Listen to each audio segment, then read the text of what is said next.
بسم الله الرحمن الرحيم. عن أبي هريرة رضي الله تعالى عنه قال قال رسول الله صلى الله تعالى عليه وسلم لا تسبوا أصحابي لا تسبوا أصحابي الحدیث رواہ مسلم۔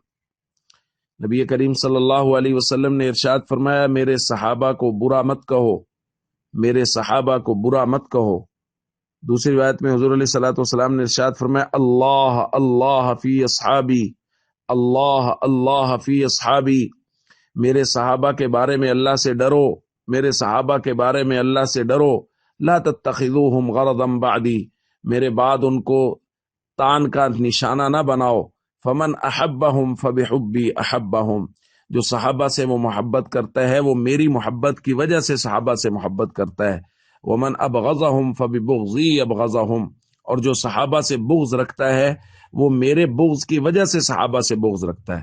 گویا صحابہ سے محبت دراصل اللہ کے نبی صلی اللہ علیہ وسلم سے محبت ہے، اور صحابہ سے بغض دراصل اللہ کے نبی صلی اللہ علیہ وسلم سے بغض ہے۔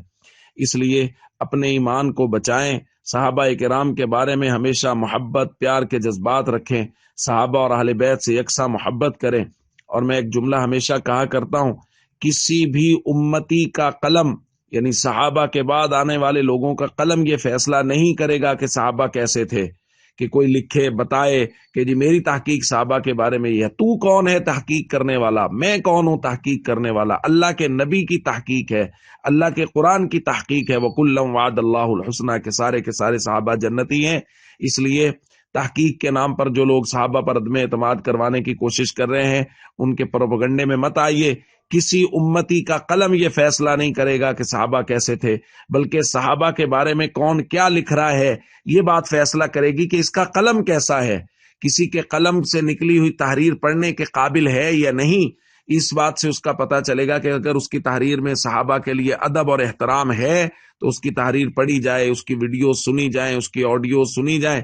اور اگر اس کے لیے اس کے دل میں، اس کے قلم میں، اس کی زبان میں صحابہ کا ادب اور احترام نہیں ہے تو اس کو جوتے کی نوک پر رکھیں۔ قطعاً ضرورت نہیں ایسے لوگوں کی اور ایسے لوگوں کی بات سننے کی جن کو اللہ کے نبی صلی اللہ علیہ وسلم کی تربیت یافتہ جماعت صحابہ کرام پر اعتماد نہیں ہے۔